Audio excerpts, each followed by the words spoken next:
Okay, there we go.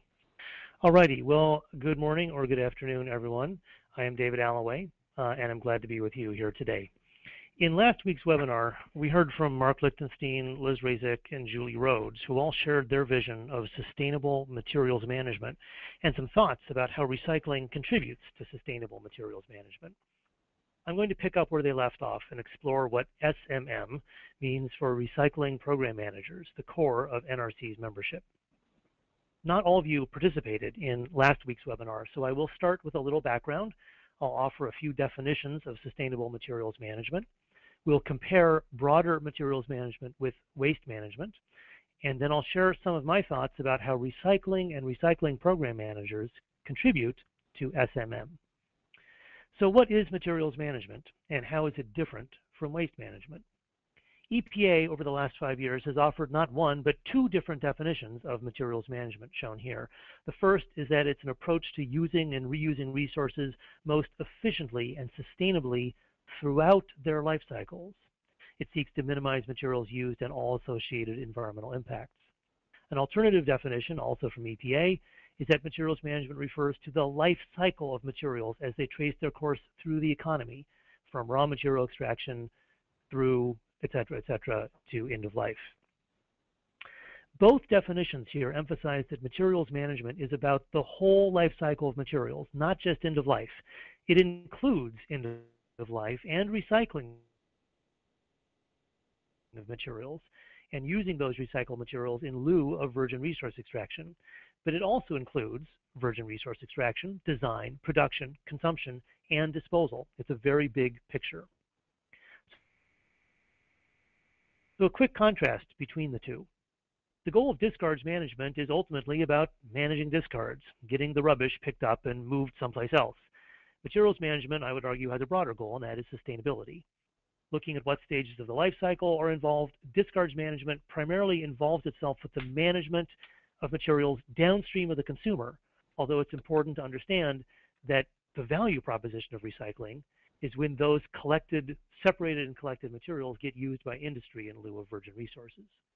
The environmental scope of discards management is about reducing emissions from waste facilities such as landfills and incinerators, and also conserving resources and reducing pollution as recovered materials displace virgin materials in production.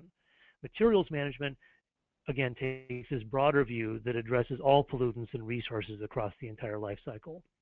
And the players and the partners and who's at the table are also a little bit different. Discards management focuses on businesses as waste generators, the waste industry, and users of recovered materials, while as materials management involves everyone in the life cycle of materials. So I want to call out that this term materials management and sustainable materials management are not at all used consistently in this country. So whenever you hear someone say they're talking about materials management, it's worth stopping to confirm their definition. For example, there are many in the recycling field who seem to use the phrase materials management or sustainable materials management to just mean recycling or maybe the waste hierarchy. For them, sustainable materials management is essentially an old wine in a new bottle. It's a rebranding of an old idea. My agency, the Oregon Department of Environmental Quality, uses a different definition of sustainable materials management, one much more aligned with EPA's definitions that I shared before, addressing the full life cycle, not just discards management. So just an example of how this plays out. Last week, Mark Lichtenstein shared his excitement with New York State's Beyond Waste Plan, which is subtitled A Sustainable Materials Management Strategy for New York State. Now, in no way do I want to dismiss this plan. I've skimmed it. It looks like it has a lot of really excellent content. Just to contrast, though, it takes an approach to materials management which really looks a lot like the waste hierarchy. In fact, there is the waste hierarchy right on the cover of the document. I would contrast this against Oregon's recently adopted Materials Management 2050 Vision and Framework for Action. About 1/3 of the Oregon document addresses the management of discarded materials. The other 2/3 address the rest of the life cycle of materials, specifically production and consumption. I'm not saying here that one approach is better than the other. There's no judgment call here. I'm just demonstrating that the term materials management can mean very different things to different people, including NRC. The summit that NRC is organizing this May is titled the Sustainable Materials Management Summit, and the purpose of the summit is to develop strategies focused on the management of discarded materials. That's a very important qualifier. So how does the management of discarded materials fit within the larger framework of sustainable materials management? That's what I really want to explore today. Here I'm talking about materials management writ large, the full life cycle of materials. And as Liz Razek from EPA called out last week, this more holistic approach has challenges, but it offers several advantages. By virtue of the fact that it takes a look at the big picture, it can answer complex questions about choices and environmental impacts, some of which are large, some of which are small, but most of which are unseen. It is also multi-attribute in nature. So instead of focusing just on one attribute such as recyclable or biodegradable, it looks at the bigger picture and helps us understand potential trade-offs. And it offers interrelated solutions. Materials management calls on us to consider both impacts across the full life cycle of materials, as well as actions that could be taken to reduce those impacts. And I want to offer you an example of what I mean by each of these words here. One of the impacts of discards management is the fuel that is used by the collection fleet. And we've seen cities, even as large as Chattanooga, justify terminating recycling programs or cutting back on recycling service on the grounds that the collection fleet uses and wastes energy. It's true, it requires fuel to run the trucks to pick up recyclables. But that's only part of the story. And it turns out it's a very small part of the story. You have to look at the impacts across the full life cycle. We did that for the city of Portland. And we found that for every 1 unit of energy required to collect curbside recyclables from households, there are approximately 20 units of energy saved when those collected recyclables get sent on to end markets and are used and displace the use of virgin resources in manufacturing. So recycling is a fantastic investment in energy conservation. It's like putting $1 in to the bank and getting $20 back. If all you look at is the impacts of your fleet, the public works department or your collection business, you'll miss the big picture. Materials management calls on us to look at impacts across the full life cycle of materials to understand the big picture and understand what's really right. Clearly, taking the big view, the more comprehensive view, is essential if we're going to make good decisions. Now, materials management also calls on us to take a look at actions across the full life cycle of materials. And I want to share with you one example drawn from a study we commissioned evaluating the environmental impacts of different methods of delivering drinking water. So what I'm showing here are 5 different environmental impacts: global warming potential, energy use, carcinogenic pollutants, respiratory effects, and ecotoxicity potential for 2 different methods of delivering drinking water to consumers. Both of these methods shown here involve the use of a single-use conventional polyethylene terephthalate drinking bottle, in blue recycled at a rate of 37%, and in red recycled at a rate of 62%. So you can see that the higher recycling rate does in fact reduce greenhouse gas emissions, energy use, and respiratory pollutants over the life cycle of this package. Recycling is better than disposal. However, if that's all we can do is manage these discards, then we've got problems. But there are some other actions that consumers and producers could take to reduce impacts that don't involve managing discards. For example, producers could, and many producers have, make their bottles much thinner. That's lightweighting. It's an example of waste prevention. And given at the time of our study what was almost best practice for lightweighting, you could drive the results down to what's shown here in green on this chart. Consumers can also take an action, and that is they could just drink water out of the tap. And if they do, you get the environmental impact shown here in aqua, much lower than the impacts of making even the lightweight bottle and recycling it at a fairly decent rate. Now I'll call out that these results here in aqua actually represent a worst case scenario for prevention and reuse. This is a consumer who drinks out of the tap in a reusable bottle and washes that reusable bottle every single day. Now, we're not the hygiene police. We're not here to tell you how often you should or shouldn't wash your reusable bottle. Most people I know don't wash their reusable bottles every day. But if you did, if you washed it every single day and you washed it in the model and brand of home dishwasher, which by the greatest margin ever failed to qualify for the EPA Energy Star program, the worst energy and water consuming dishwasher which has been legally sold in the United States in the last 20 years, you get these results shown here in aqua. In contrast, if you wash your reusable bottle once a week in an Energy Star compliant dishwasher, you get those results shown there in orange. You can barely see them because the environmental impacts are so small.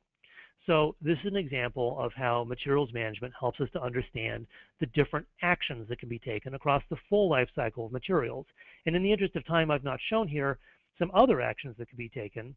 For example, producers could change the way in which their bottles are made, or they could use different materials, such as the Coca-Cola plant bottle would be another example there. Now, in some ways, what I've just shared with you seems to confirm the waste management hierarchy. Prevention and reuse are better than recycling, and recycling is better than disposal. True enough. But what I want to call out here is that while this is called the waste management hierarchy, prevention, and to a lesser extent reuse, really is not about waste management.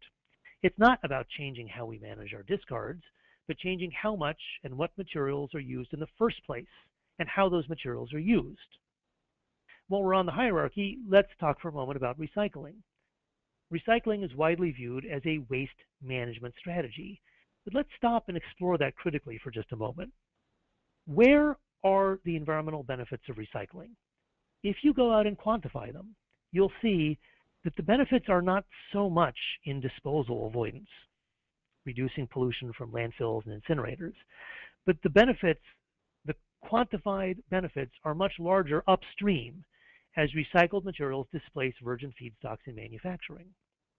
Where are the economic benefits of recycling? Again, primarily, for many materials at least, upstream.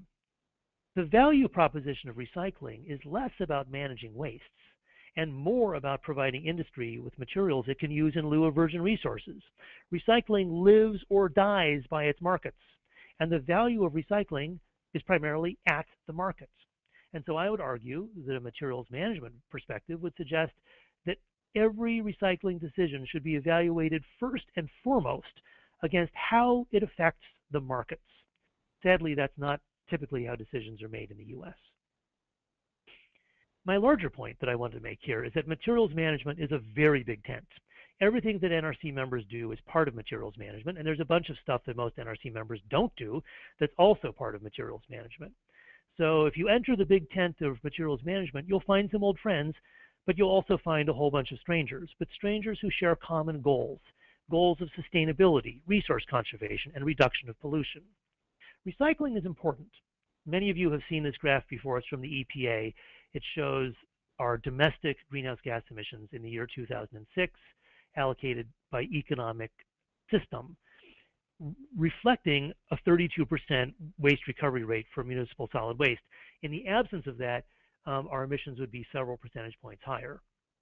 If we could recycle almost all of our solid waste, we could reduce those greenhouse gas emissions by 6%. And that's very significant. It's very meaningful, and there's a lot of potential there that we should pursue. But you'll notice that near total recycling leaves most of the emissions associated with the production of materials untouched. So recycling is not a complete solution. It's part of a solution, but not a complete solution. If you're a recycling program manager, what do? When it comes to managing discarded solid waste, recycling is probably the most important, most effective strategy, the one that offers the greatest potential for environmental good.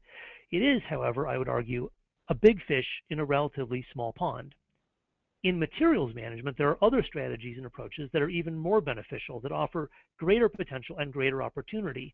And sometimes the agenda of recycle everything might run contrary to that bigger picture. And that's what I want to talk about next. If your job is to manage a recycling program, how do you relate to this bigger framework of materials management? There's a few different ways you might respond. First, you could try and change your job duties. you could transition from being a discards manager to being a materials manager. And I'm not talking here about rebranding and doing the same work. I'm talking about doing some different work. And this is exactly what the Oregon 2050 vision is about. It was fairly easy for my section within the Oregon DEQ to propose this shift because the DNA of our organization supports it. Specifically, my program, what used to be called the Solid Waste Program and is now the Materials Management Program, we are not located in the Department of Public Works or the Department of drive trucks around and pick things up. We're not in the Department of Solid Waste. We're in the Department of Environmental Quality. That's environment writ large. And the management of materials across their full life cycle are hugely important to environmental quality. So for us, this broader view makes a lot of sense and was a pretty easy transition. And I've seen some other organizations make this shift, essentially to transition from being a municipal recycling office to being a municipal sustainability office that does recycling and other things. So if you can do that, then the broader scope of sustainable materials management is more easily within reach. But what if you can't? Your local politics or governance might not allow it. The fact is, we're always going to have discarded materials, and they'll need to be managed well. There is significant opportunity to benefit the environment and society by increasing and improving recycling and composting. It's important work, and it needs to be done well. So if that is the situation that applies to you, how do you proceed? How can you best contribute to achieving sustainable materials management? To answer this question, I want to explore two different worldviews, one dominant and popular, the other not as well understood, but I think ultimately more useful. So I'm going to go philosophical here for a couple of minutes. Bear with me. What do I mean by worldview? As an example, I want to take us back about 500 years ago to when popular wisdom, in addition to church dogma, insisted that the earth was the center of the universe. Nicholas Copernicus published a revolutionary book which asserted that the earth was not the center of the universe, rather that the earth revolved around the sun and not vice versa. This conflict between the church and Copernicus and the physicists who followed him is what I mean by two competing worldviews, fundamentally different ways of understanding reality, and it can be very difficult to move from one to the other. Now, in the case of recycling and sustainable materials management, I'm going to share with you two different worldviews, although they do share more in common than Copernicus and the church did. So let's explore them. The first worldview is very popular within the recycling advocacy world, and many of you on this webinar probably subscribe to it. It goes something like this. Sustainable materials management requires that all parts of the life cycle of materials, from resource extraction through to end of life, be sustainable. SMM is bigger than recycling, but we as recyclers can contribute to it. There's a lot of parts of SMM that we can't or don't do. For example, it's not our job as recyclers to try and change consumption. And our role in changing production is limited to encouraging the use of recycled feedstocks by industry and encouraging that materials be designed with end-of-life management in mind, for example, designed for recyclability. We don't do the rest of SMM. We are responsible for managing discards.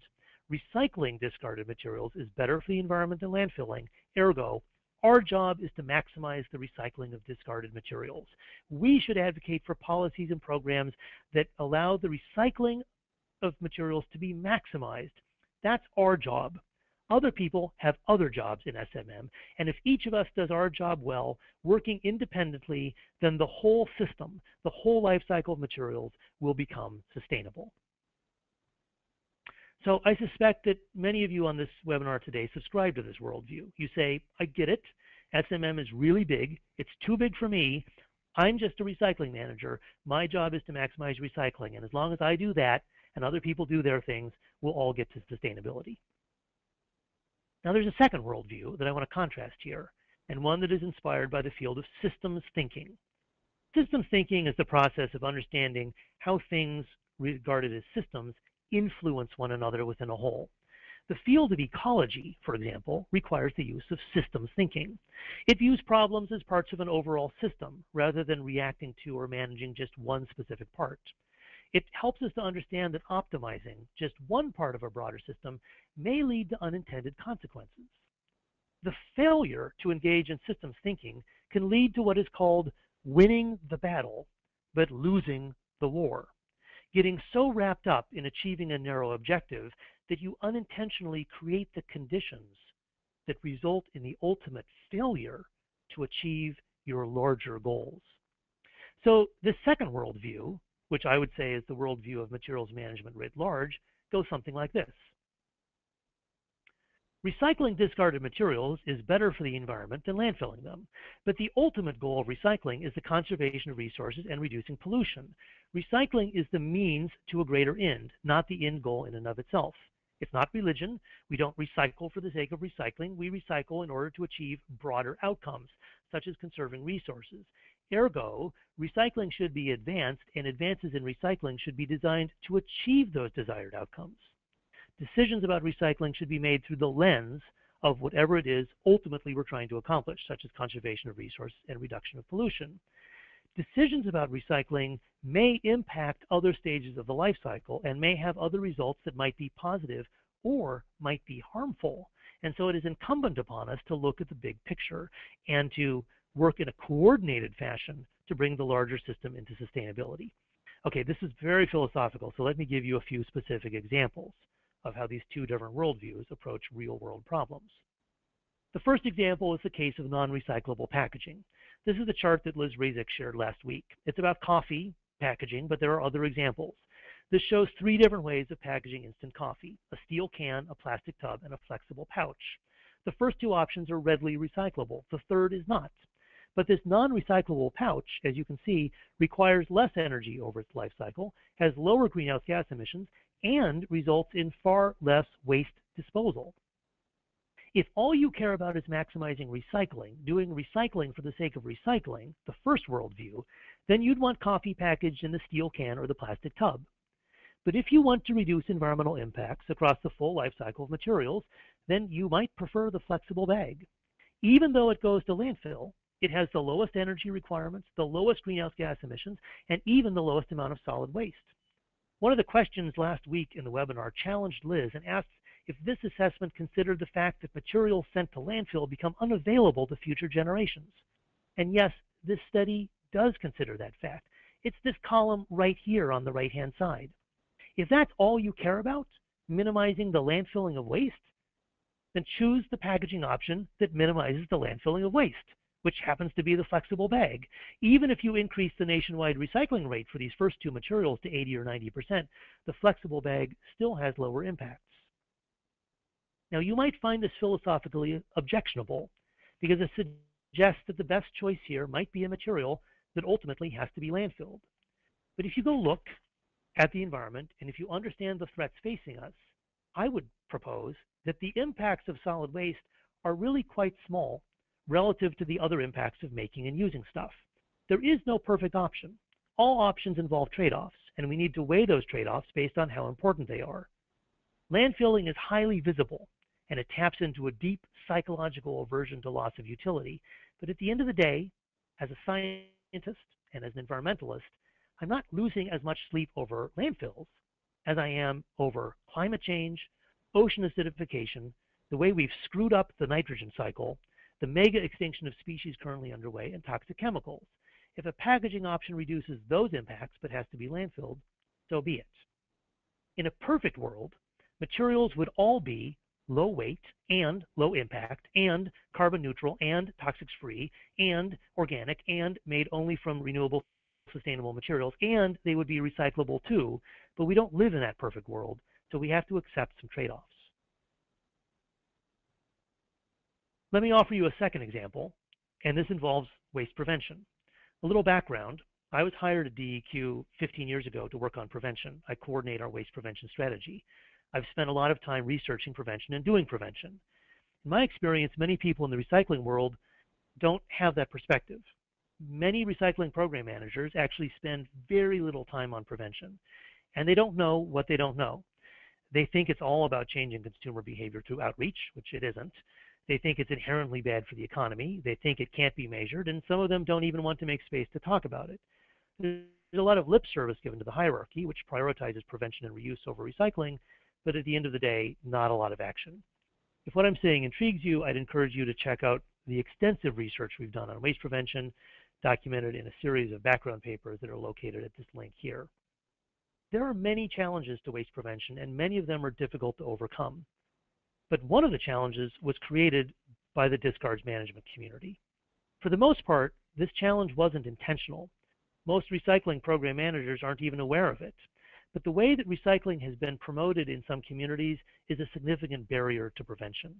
That is, the widespread belief that we have a disposal problem and that recycling is the solution.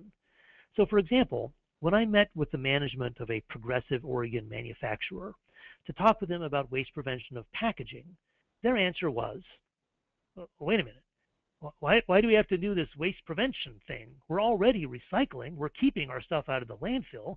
Isn't that what you wanted? Why do we need to do waste prevention?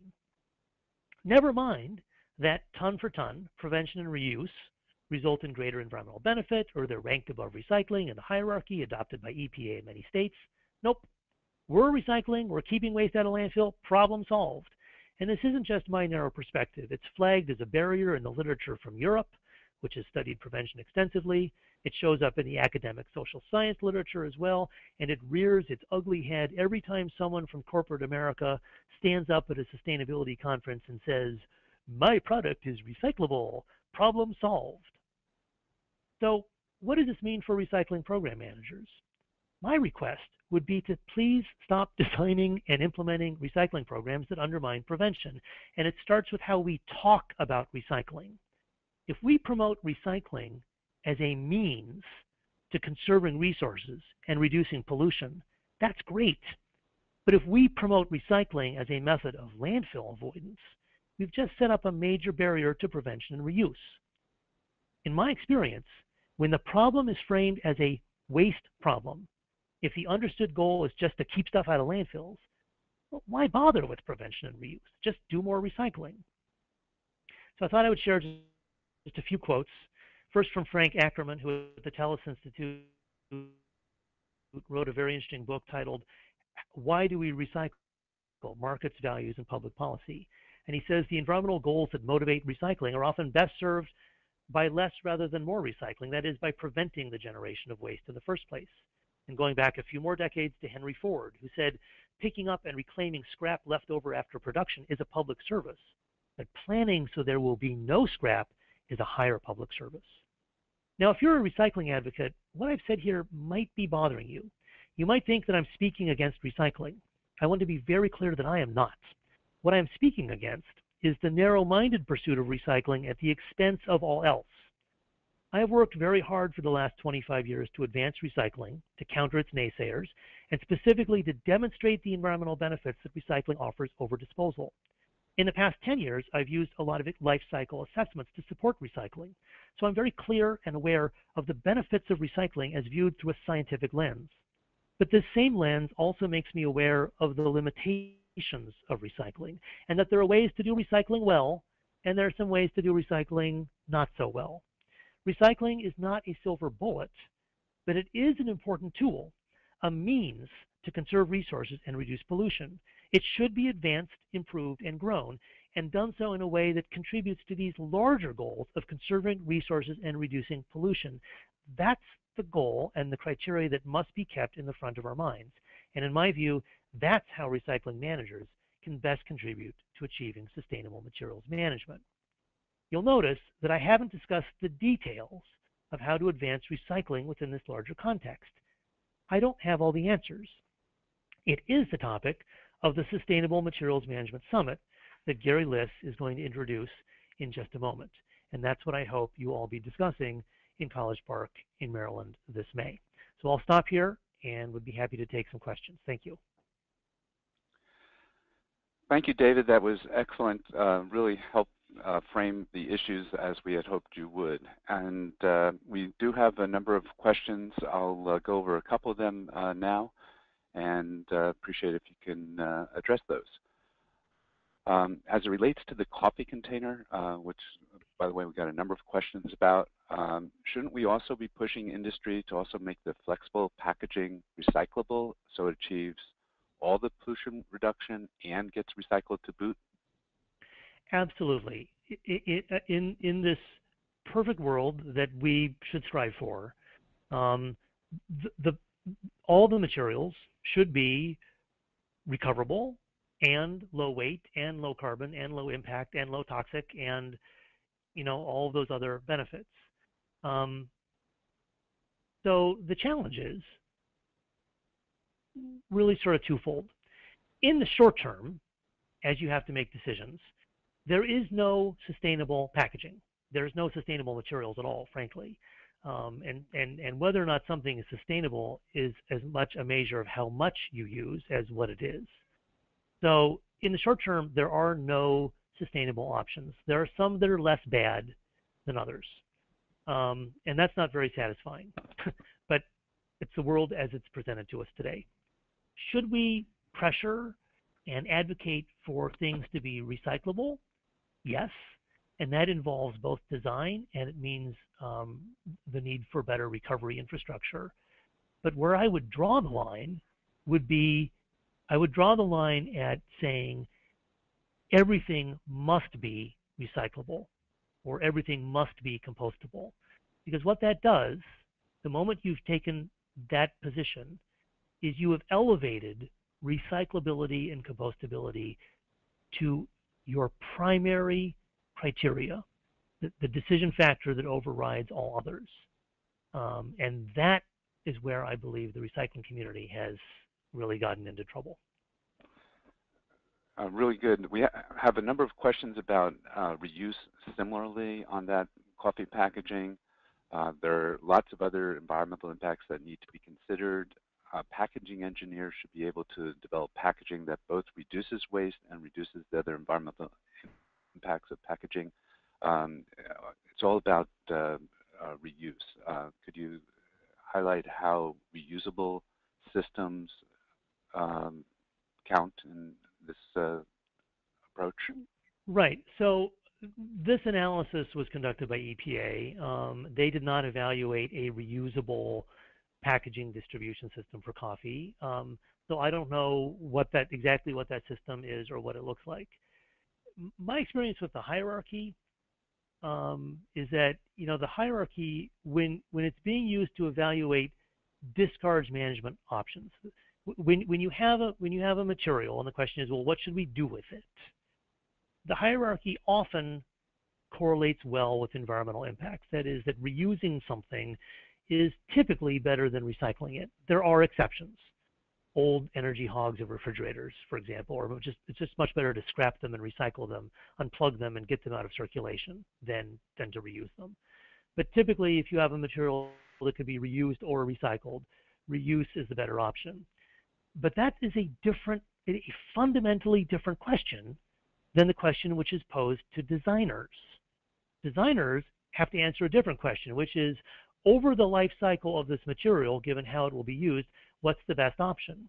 So a reusable system for packaging instant coffee might be the best option, and it should be evaluated. It has not been evaluated here, and so I can't answer the question, is it better? Philosophically, it may be, but at the end of the day, the environment does not care about our philosophy. The environment does not care what we think or how we feel. The environment cares how much pollution there is, how many resources are used.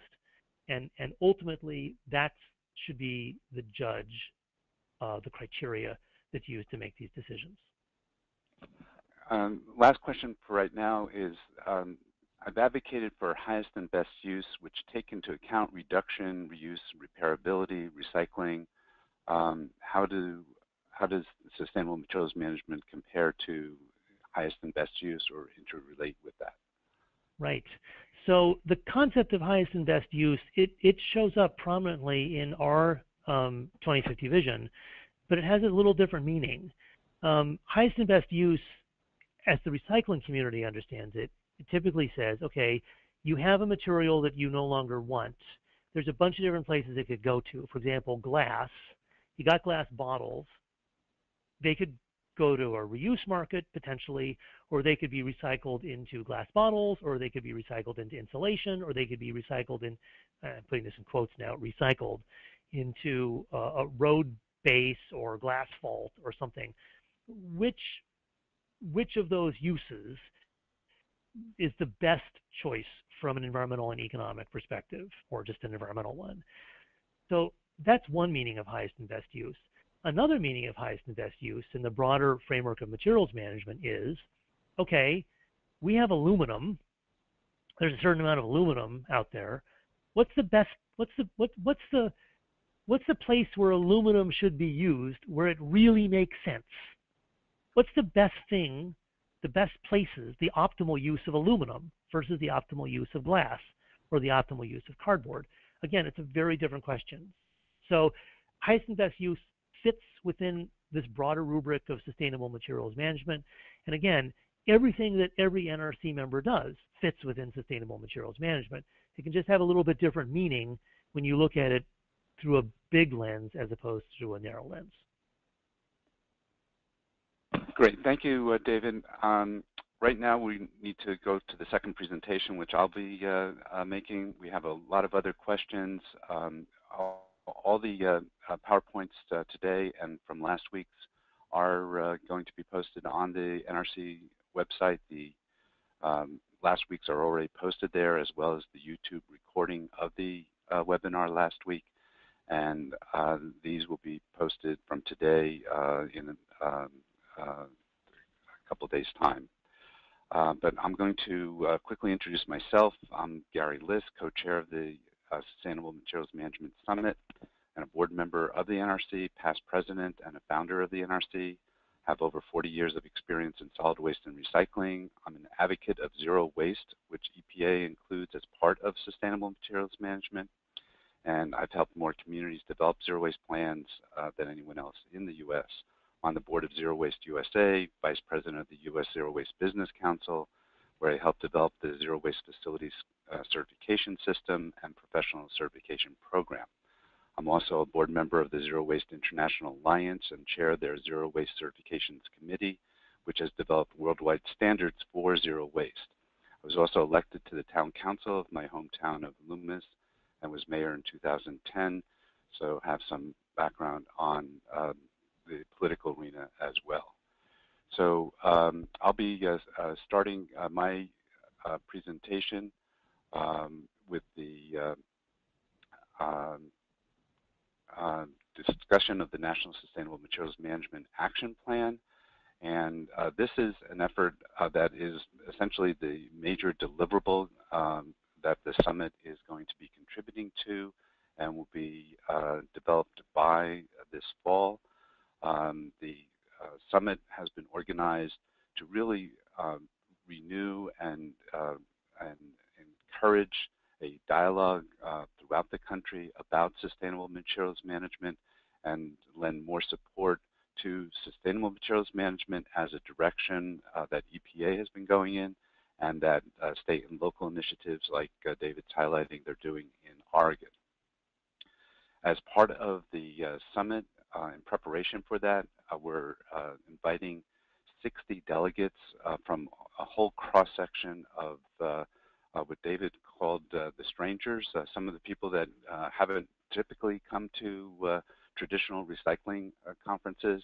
We're trying to bring in as many different perspectives as possible to the table, and we're asking each one of those 60 delegates to write a white paper, a one-page white paper that will be an input to a summary document that will be discussed at the summit and will be the beginnings of a national sustainable materials management action plan. Those white papers will be allowed to be posted at the summit by the individuals as they wish. What we're going to be coming up with as a result of the input from those 60 delegates is a summary paper about 5 to 10 pages that will have the best ideas that we pull from all those individual contributions.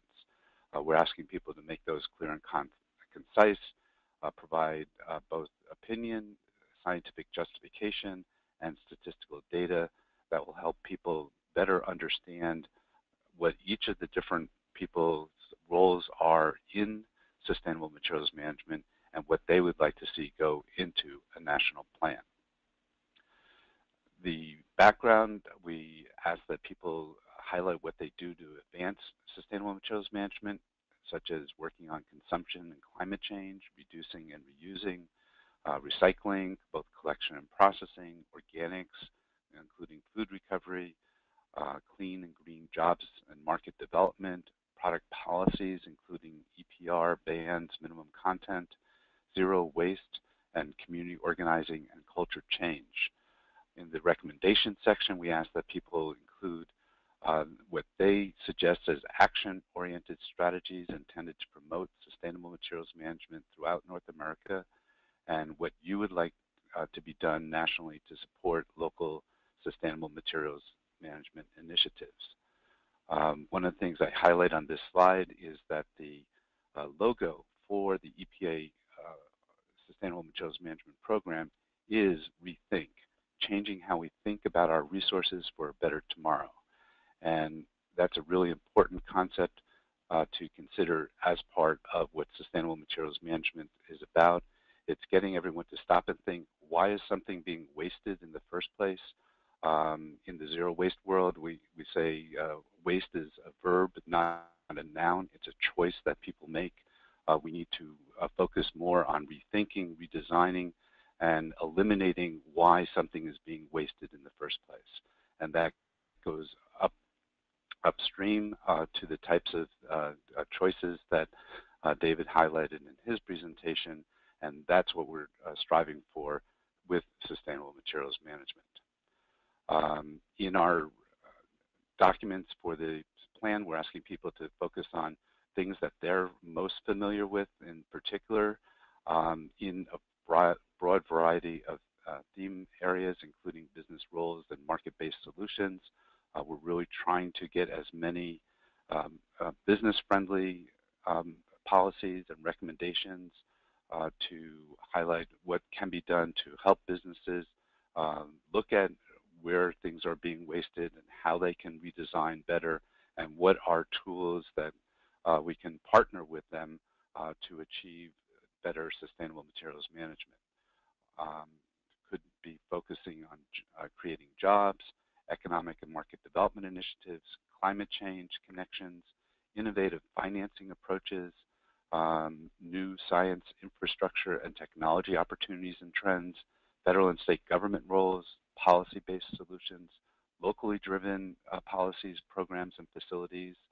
And we particularly are looking for rural examples. Part of the funding for the Syracuse University participation in this is through a U.S. Department of Agriculture grant, and we really appreciate getting more examples from rural areas of what could be done, is being done in sustainable materials management initiatives. And then finally, addressing culture change, outreach and education, and engagement strategies for education, training, certification, and curriculum as tools for that.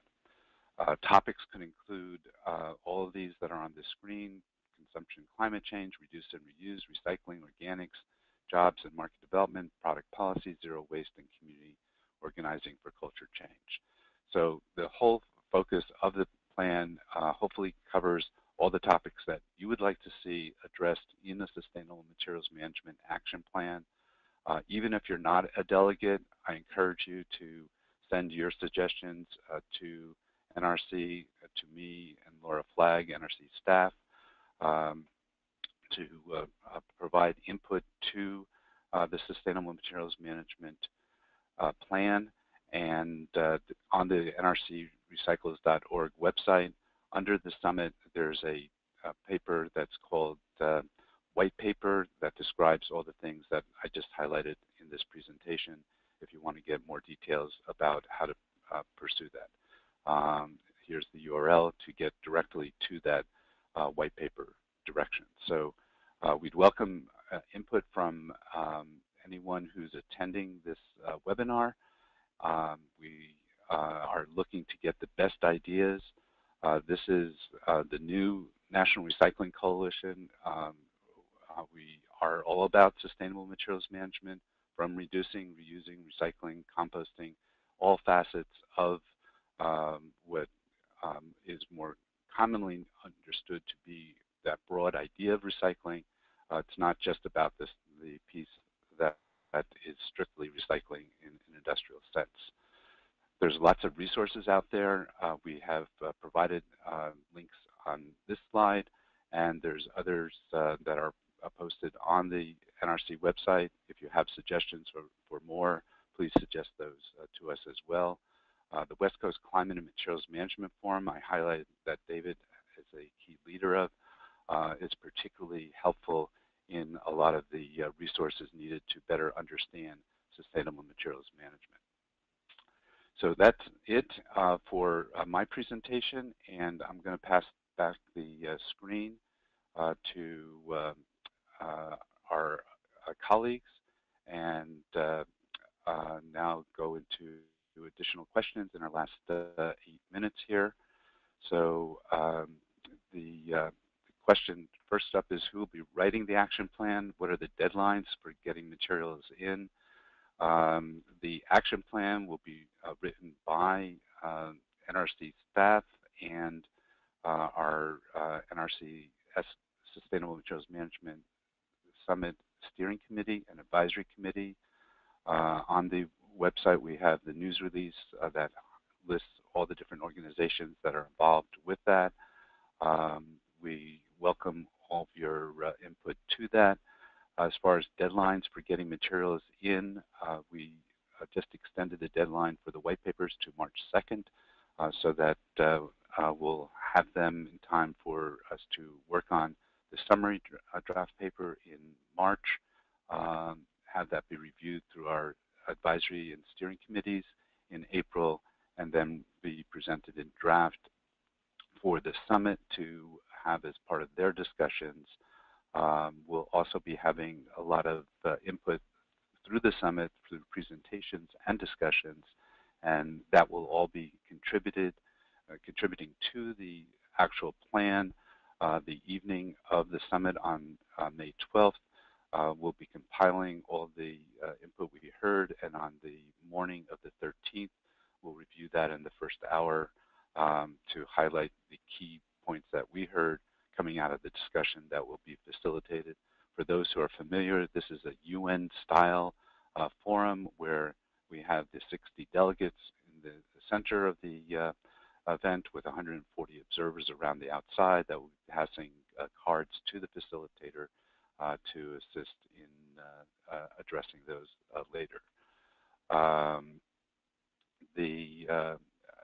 So the summit participants and the dialogue itself will inform the plan, and all that input will then be taken after the summit, reviewed through the advisory committee process and steering committee process, and ultimately it'll be the NRC board that adopts the document, hopefully by September is our goal. There's another question. Great to get a copy of the PowerPoints. Again, those PowerPoints are going to be posted on the website.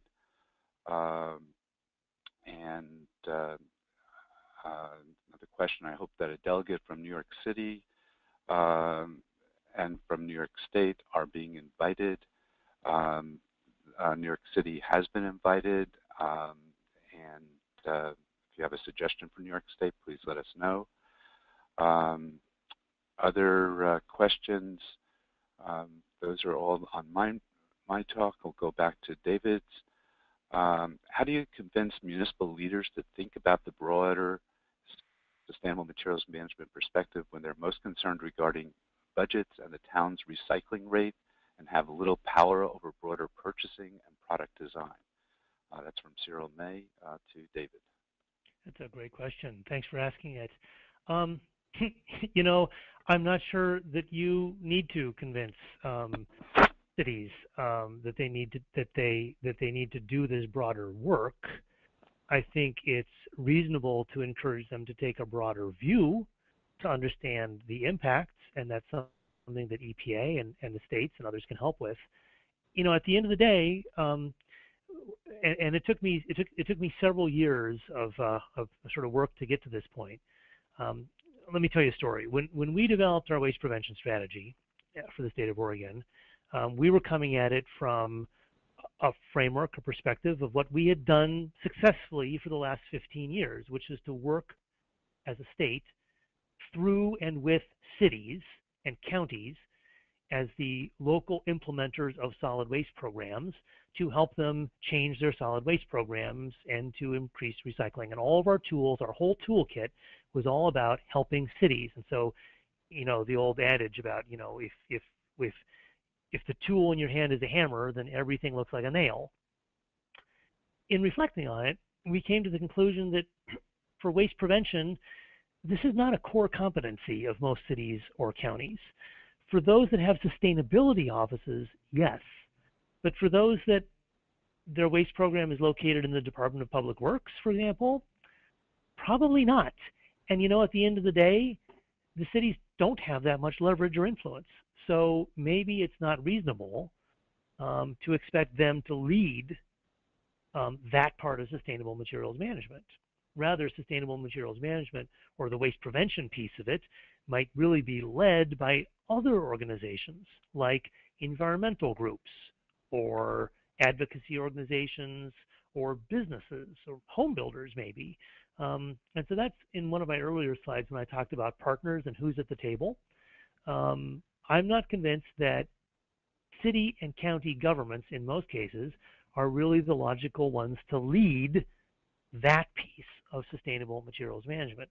They are central to the recycling and waste recovery piece because in this country, the management of discards is really the responsibility in most places of local governments. But even then, I would just add, I think some of the problems we have around communities collecting materials and the markets not being there for them are the consequence of the recycling decisions really being driven by cities and counties, and in some cases the local waste industry, and not having the markets at the table. I think if the paper industry and the metal industry and the plastic industry, if they were responsible for recycling, if they had a legal responsibility to make recycling happen, our collection programs might look different. But in this country, that's not the path we have taken, at least not in most states or for most materials. Thank you, David, for that response. I think we're closing in on the end of the hour. I'd just like to underscore that for municipalities, they can work on getting things like the Museum of Bad Design in the UK, the Zero Waste Center in Campari, Italy.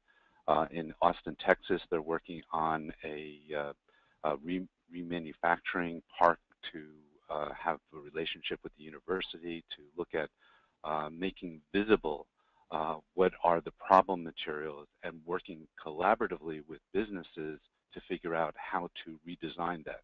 The industry is as large as the automobile industry, but we have no R&D efforts going on in the industry. We need to work on that a whole lot more in a collaborative way, getting our universities and new research institutes involved in all those redesign things. So it's not all up to municipalities.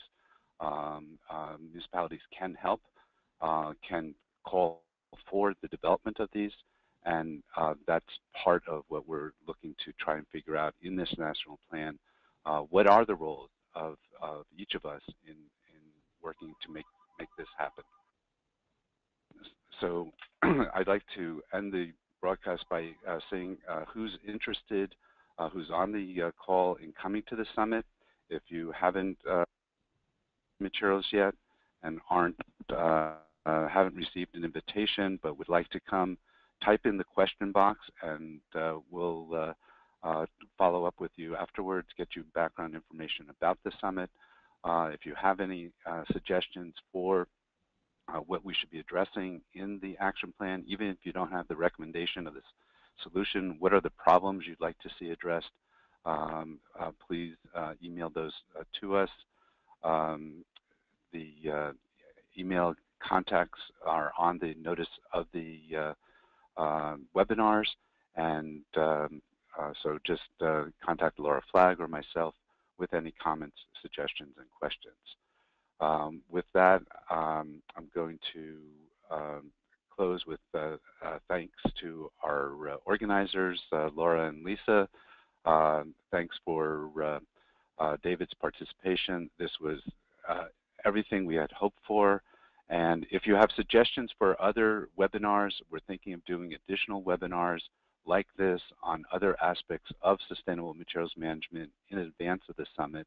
Please suggest both the topics and speakers. We'll take those under advisement and try to deliver as much information before the summit as possible, so at the summit we can have as informed discussions as possible. Again, thank you for participating to all of you who are attending, and check out the links on the website at the nrcrecyclers.org for both the PowerPoints from today, from last week, and the YouTube recordings that record all the audio as well. Thanks again. Deadline for submitting all this is March 2nd, and appreciate if you can join us at the summit. It's going to be a great experience, very unique in moving forward with a whole new direction for the NRC and for sustainable materials management in the United States. Thanks a lot. Bye. Thank you.